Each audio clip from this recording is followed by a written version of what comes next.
Hi guys, welcome to IT Networking. How to install manually KB5028849 Windows 11 for Windows 11 22H2.NET Frame 4.8.1. So how to install? So guys, firstly come on Google page, then come type Microsoft Catalog, then enter first link to open. Then guys type KB 5028849, enter.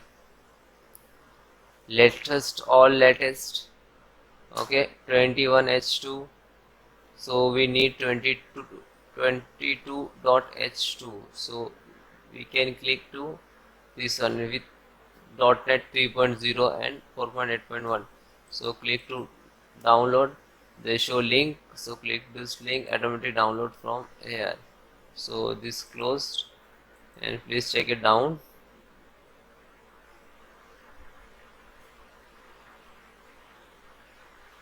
Okay, now downloading, so you can click to direct run. Now this is installing, so please wait few minutes.